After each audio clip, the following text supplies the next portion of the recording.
savez, des fois, Dieu crée des connexions dans la vie de certaines personnes. Il sait pourquoi. Hein, Dieu crée des connexions. Il met certaines personnes à nos côtés parce que nous en avons besoin. Et voilà, Dieu ne va pas descendre de son trône pour t'accompagner sur tes voies, pour voilà, te dire, voilà, je suis Dieu, je vais t'aider dans ceci, cela. Tu lui demandes quelque chose, mais il met des personnes à côté de toi. Et c'est lui qui rend ces personnes compétentes. Donc Dieu nous parle aussi à travers ces personnes. Donc le pasteur n'a pu donner que ce que Dieu avait mis dans son cœur. Et ça a été une bénédiction pour sa famille. Et Dieu sait pourquoi. Amen. Et nous aussi, nous devons toujours faire confiance au Seigneur. C'est notre Père. Il dit, vous savez donner de bonnes choses à vos enfants. À combien plus forte raison, moi qui suis dans les cieux. Donc, si on lui demande quelque chose, il nous donnera mieux. Amen. Prions le Seigneur. Père Dieu Tout-Puissant, nous voulons te bénir, nous voulons te rendre grâce parce que tu es amour, Seigneur. Tu nous as révélé ton amour, Seigneur. Merci pour ta grâce, ta faveur dans nos vies, Seigneur.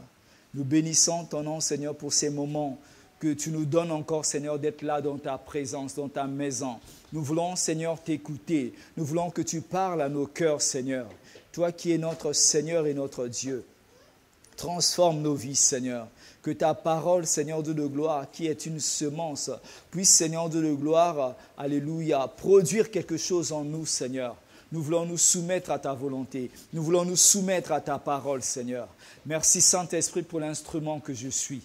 Merci de me guider. Merci de m'utiliser, Seigneur, avec puissance, pour la gloire de Dieu le Père. Au nom de Jésus-Christ. Amen. Amen, amen. Amen. Alléluia. Tout a un but et tout a une fin. C'est le thème de ce matin. Nous allons ouvrir nos Bibles dans Philippiens 3, 14. Tout a un but et tout a une fin. Philippiens chapitre 3, verset 14.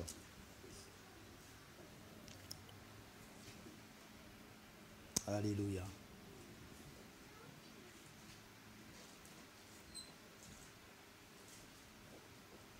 Je lis la parole de Dieu, l'apôtre Paul qui dit « Je cours vers le but, je cours vers le but pour remporter le prix de la vocation céleste de Dieu en Jésus-Christ. » Il disait « Je cours vers le but ».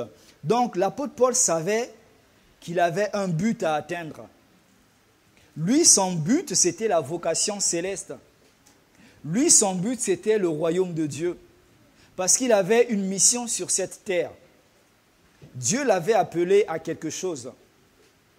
Lui, il avait, quand nous lisons l'histoire de l'apôtre Paul, avant, on l'appelait Paul Saul de Tarse, un persécuteur de l'Église. Quelqu'un qui était au service des docteurs de la loi, croyait qu'il était dans la volonté de Dieu, croyant qu'il faisait les choses selon la volonté de Dieu. Et il découvre Jésus qui vient, qui met en place une doctrine qui dérange les personnes qui étaient là, qui dérange les sacrificateurs, les scribes, les pharisiens qui étaient là, qui pour eux étaient des garants de la loi. Et ça dérangeait. Et aujourd'hui, nous voyons aussi que quand la vérité dérange certaines personnes, on met les bâtons dans les roues. On veut forcer certaines personnes à croire en Dieu. On veut forcer certaines personnes à appartenir à une religion. Dieu n'agit pas de cette façon, bien-aimés. Si Dieu voulait nous forcer à faire des choses, en créant l'homme, il allait créer l'homme comme une machine, comme un robot bien programmé. Aujourd'hui, nous voyons la technologie. Des gens qui fabriquent des robots qui vont nous aider dans nos tâches de tous les jours. C'est bien programmé. Mais Dieu ne nous a pas créés ainsi. Dieu, quand il a créé l'homme, il a laissé le libre arbitre à l'homme. Donc l'homme est libre de faire ce qu'il veut. Ce que Dieu va faire, c'est de nous accompagner, nous assister dans nos choix, pour ne pas que nous fassions de mauvais choix dans notre vie de tous les jours. C'est ça le but de Dieu. Donc l'apôtre Paul, lui, il avait un autre but. C'était éradiquer ce mouvement qui venait de naître, qui condamnait la loi. Du coup, il était mandaté pour ça, emprisonner les chrétiens, tuer les chrétiens. Il croyait qu'il faisait la volonté de Dieu. Et nous, des fois, nous mettons en place des programmes, des projets dans notre vie. Nous avons nos buts à nous, croyant que c'est la volonté de Dieu, alors que nous sommes dans l'erreur. Et lui, croyant qu'il était dans la vérité, sur le droit chemin, il a rencontré le Seigneur Jésus sur la route de Damas. Et cette lumière lui a frappé d'aveuglement. Il a entendu cette voix qui disait « Saul, Saul, pourquoi me persécutes-tu » Alors qu'il persécutait l'Église, alors qu'il voulait éradiquer l'Évangile, ce que Jésus avait demandé aux disciples de faire, c'est Jésus qu'il persécutait. Donc il n'était pas dans la volonté de Dieu. Et après, Dieu l'a mis sur le droit chemin pour qu'il soit réellement sur le droit chemin, sur le but que Dieu avait programmé pour lui. Et nous connaissons aujourd'hui, il a écrit beaucoup de livres dans la parole de Dieu, inspirés par le Saint-Esprit. Et là, il a compris quel était son but. Parce qu'avant, le fait de forcer les gens à pratiquer la loi, de tuer les gens, de torturer les gens, ce n'était pas le but que Dieu avait pour lui. Mais quand il a compris ce but, il dit « Maintenant j'ai compris et je cours vers ce but, vers le prix de la vocation céleste. » Donc son but c'était le royaume de Dieu, parce qu'il avait rencontré Jésus, parce qu'il avait connu la vérité. Et il n'y a que Dieu qui peut donner un sens à notre vie. Amen, amen. Alléluia. Il n'y a que Dieu qui peut te dire quel est ton but dans la vie. Chaque chose a un but bien déterminé. Quand nous fondons une famille, quand nous trouvons un travail, nous avons un but bien déterminé. Personne ne peut avancer dans la vie sans avoir un but bien précis. Sinon, tu ressembles à une personne qui erre, qui ne sait pas où elle va. On doit avoir un but bien aimé. Quand tu prends ta voiture, tu prends l'autoroute, certainement tu as une destination. Tu ne peux pas prendre l'autoroute et dire, bon, je vais rouler comme ça, je ne sais pas où je vais, à moins que tu aies des problèmes dans ta tête. Mais si tout va bien dans ta tête, tu sais où tu vas. Alléluia. Et ça doit être notre vie de tous les jours. Bien définir nos projets, bien définir nos plans. Quel est ton but dans la vie? Et Dieu veut que tu puisses l'associer à ton but. Dieu veut que tu puisses l'associer à tout ce que tu fais. Peut-être que tu as mis en place des stratégies, des plannings dans ta vie, mais tu as mis Dieu à l'écart de ces choses. Et régulièrement, tu fais des choix où c'est comme si tu n'avançais pas, tu tournais en rond. C'est comme si ta vie, il n'y a rien qui change dans ta vie. Tu ne vois pas d'issue. Mais parce que tu veux faire les choses par tes propres forces, par tes propres moyens. Jésus dit, sans moi, vous ne pouvez rien faire. Beaucoup de gens aujourd'hui perdent du temps dans leur vie. Parce qu'ils se disent que bon, quand on fait confiance à Dieu, quand on attend la bénédiction de Dieu, ça tarde à venir. Donc je préfère faire avec mes propres moyens. Mais ça tarde parce que Dieu prend du temps. Il ne veut pas te donner quelque chose de contrefait. Il veut te donner quelque chose d'original. Quand tu vas la posséder, tu vas te réjouir. Alléluia. Et Dieu prend son temps. Et il te forme aussi pour que quand il te donne cette bénédiction, tu arrives à gérer cette bénédiction. Il y a beaucoup de gens qui perdent des bénédictions comme ça.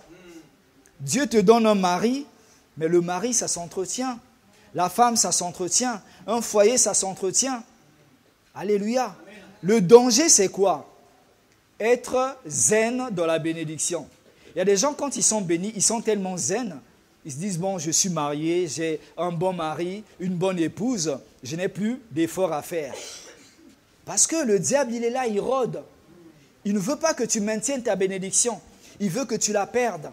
Parce que Dieu dit, demandez et je vous donnerai, afin que votre joie soit parfaite. Donc Dieu, quand il te bénit, il faut que tu sois dans cette joie, dans cette paix, dans ce bonheur. Mais quand la bénédiction devient un fardeau pour toi, quand ça t'incite à déprimer, ça veut dire qu'il y a un problème. Aujourd'hui, je prends l'exemple d'un enfant qui a 5 ans. On ne peut pas donner 20 000 euros à un enfant qui a 5 ans. L'enfant ne connaît pas la valeur de cette somme. L'enfant ne va pas bien gérer cette somme. Mais on attend que l'enfant grandisse, l'enfant mûrisse. Et à ce moment-là, l'enfant pourra gérer cet argent. C'est comme cela pour nous. Des fois, tu demandes des choses à Dieu, mais ce n'est pas le moment. Dieu attend que tu grandisses. Dieu attend que tu acquières une certaine maturité, une certaine expérience, pour que quand tu auras cette bénédiction, tu ne t'éloignes pas de Dieu. Il y a des bénédictions aussi qui éloignent certaines personnes de Dieu. C'est pas ce que Dieu attend de nous. Le temps, c'est le temps de Dieu. Ne regarde pas à l'âge. Ne regarde pas au murmure des gens qui parlent. Dieu, pour te bénir, n'a pas besoin de connaître ton âge. Alléluia. Il a donné un enfant à Sarah alors qu'elle était très, très âgée. Faisons confiance au Seigneur. Dieu a un but pour toi. Tu dois découvrir quel est ce but. Il dit, si tu me cherches de tout ton cœur, je me laisserai trouver par toi. Si tu cherches quel est ton but dans la vie, dans la maison de Dieu, qu'est-ce que Dieu a prévu pour toi? Et là, tu seras heureux. Alléluia. Amen. Une vie sans Jésus n'a aucune valeur. Alléluia. Tu vas errer, bien-aimé. Tu vas faire beaucoup d'efforts, mais tu vas tourner en rond. Tu ne sais pas où tu vas. La Bible dit, nous sommes voyageurs. Nous sommes étrangers sur cette terre. Alléluia. Mais même un touriste, quand il se rend quelque part, il sait pourquoi il est allé là-bas. Alléluia. Il le sait. Alors, sachant que tout a un but et tout a une fin. Et tu dois le connaître. Alléluia. Jean 14, 6.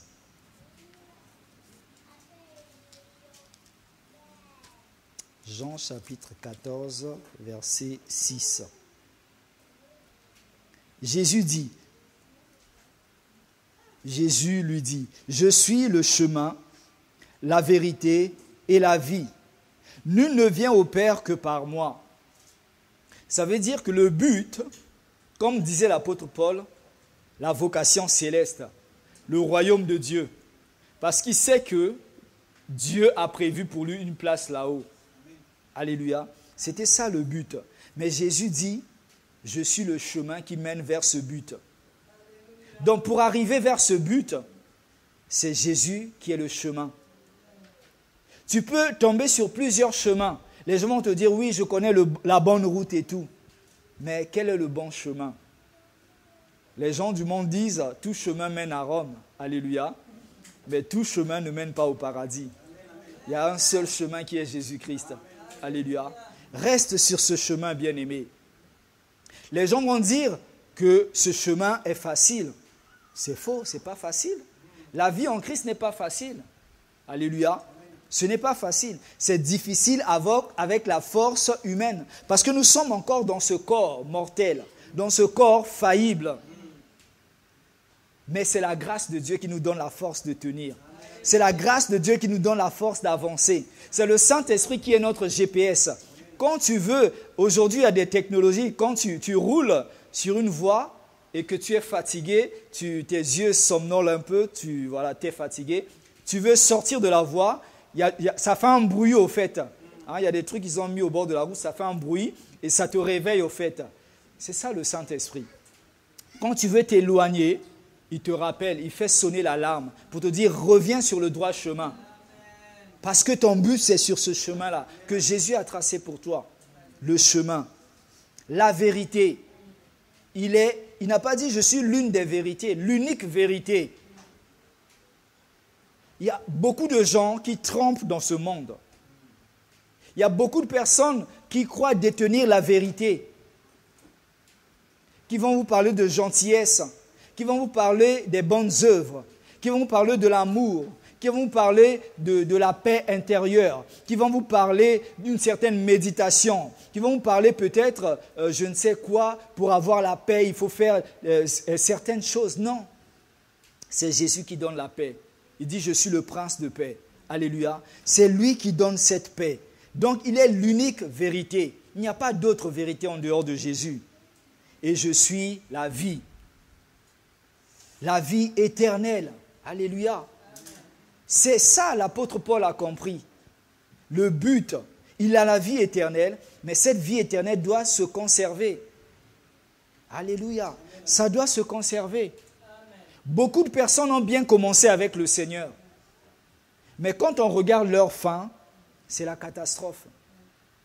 Mieux vaut la fin d'une chose que le commencement. Tu commences bien avec Dieu, mais termine bien avec Dieu.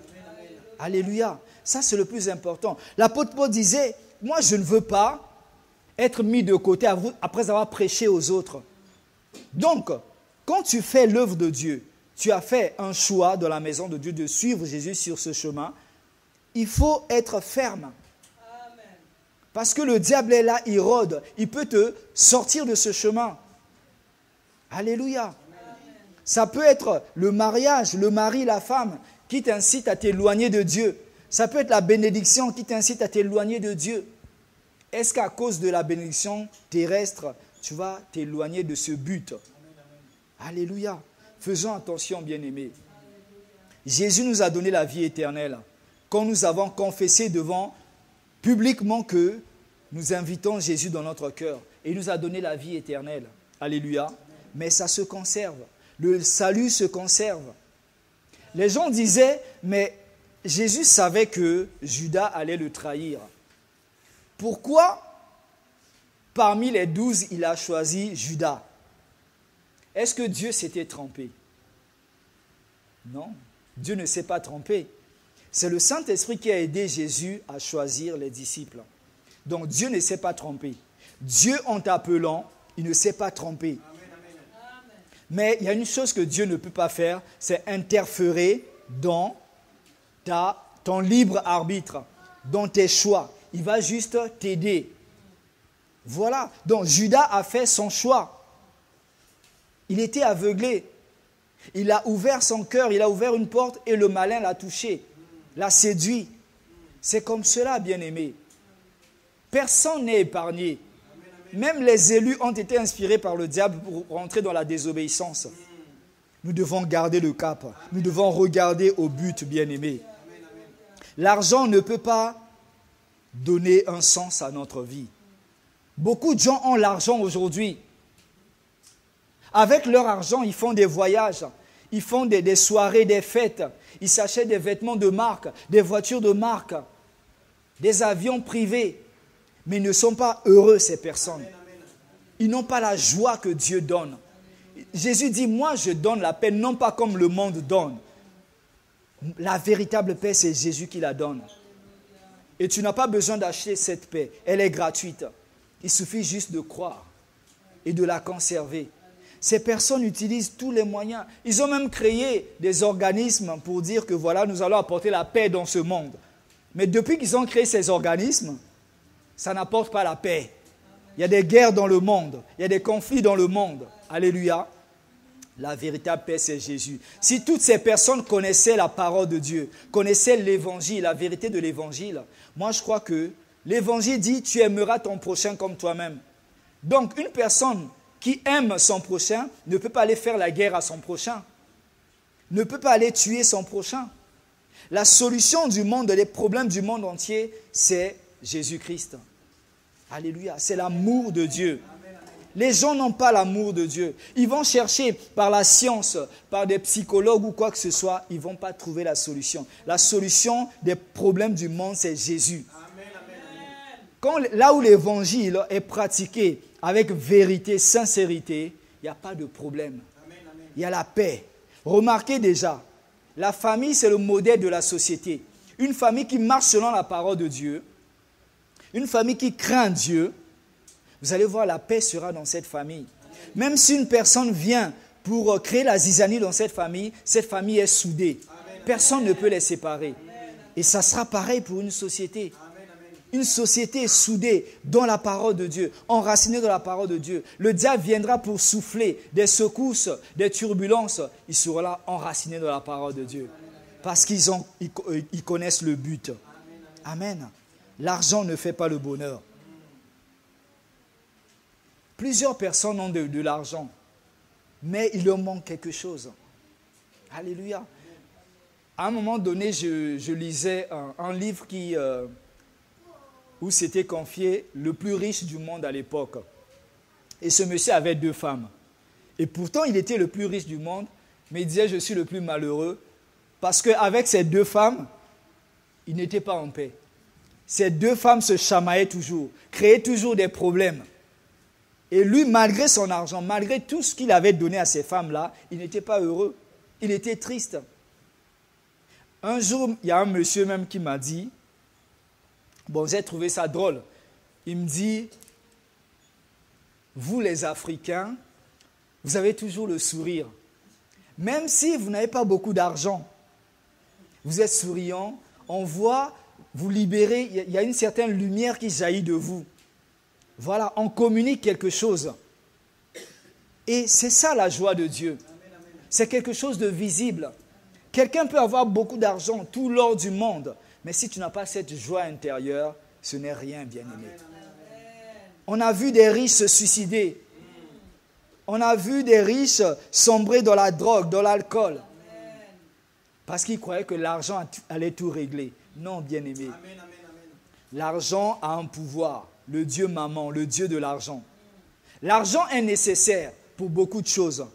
Mais si on se laisse entraîner, dominer par l'argent, c'est là où on s'éloigne de Dieu. Alléluia. Donc faisons attention à cela, bien-aimés. Ne perdons pas notre but. Dans Jean 3,16, la Bible dit, « Car Dieu a tant aimé le monde, Jean 3,16, qu'il a donné son Fils unique, afin que quiconque croit en lui ne périsse point, mais qu'il ait la vie éternelle. » Que tu ne périsses pas. La fin, ça peut être la mort éternelle, mais la fin, ça peut être aussi la continuité de la vie éternelle.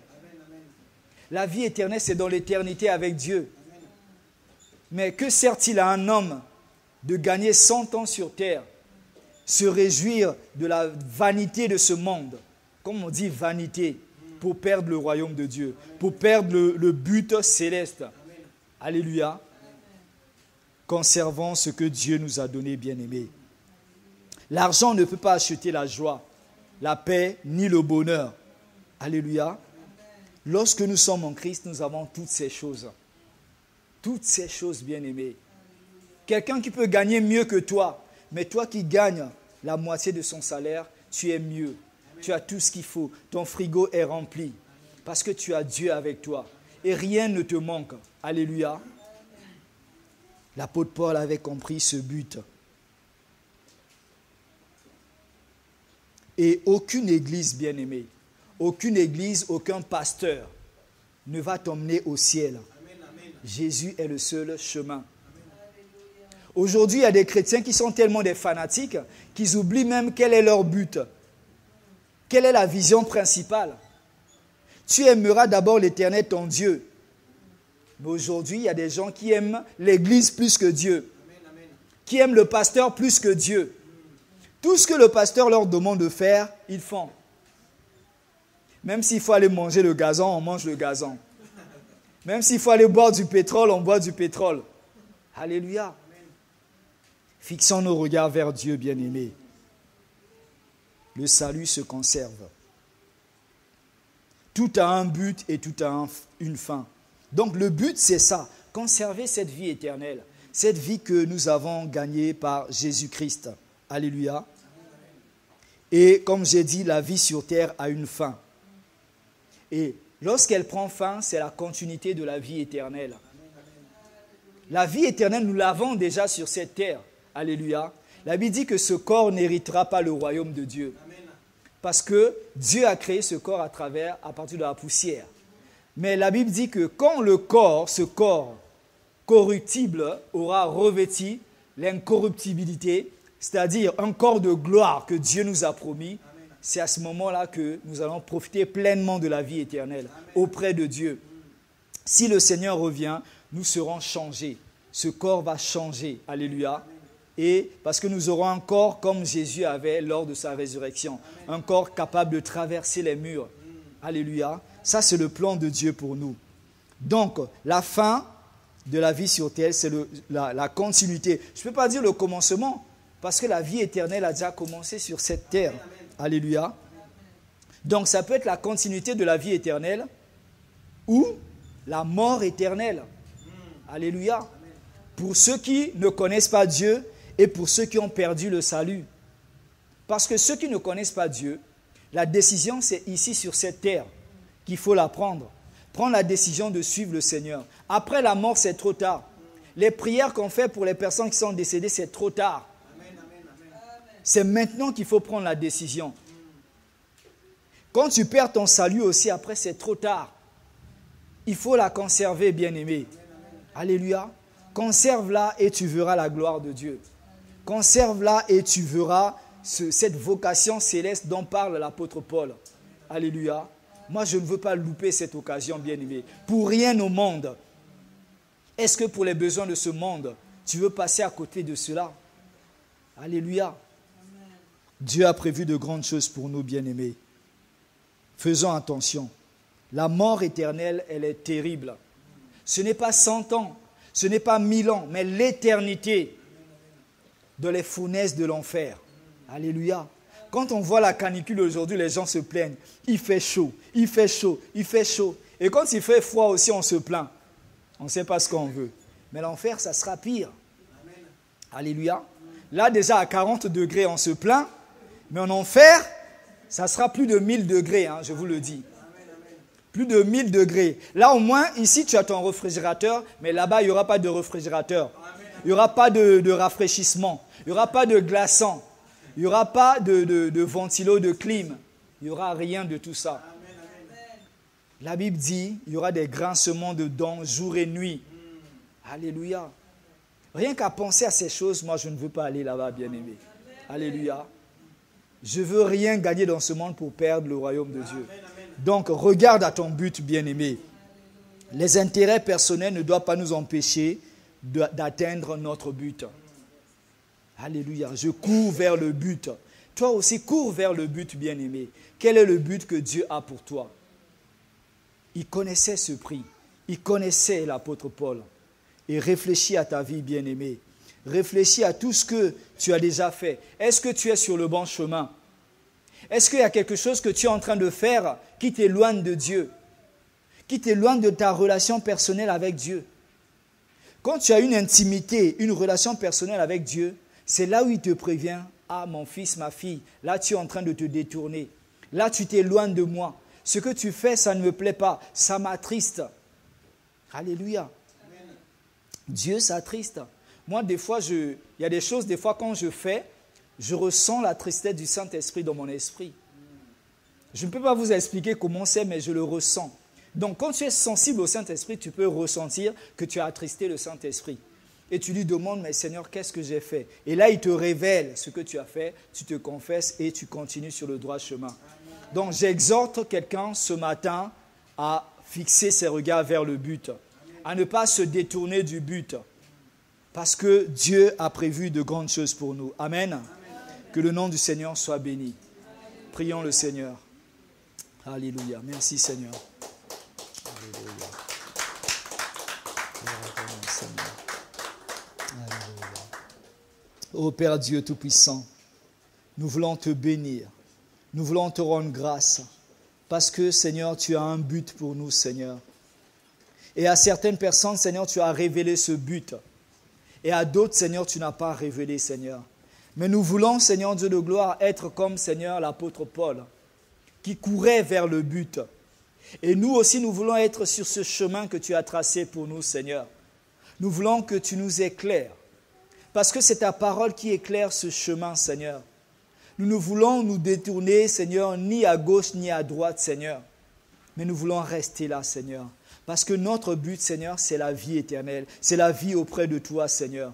Nous savons que la vie sur terre, elle est éphémère. La vie sur terre passera. Tu dis, Seigneur, toute chose passera, mais ma parole demeure éternellement.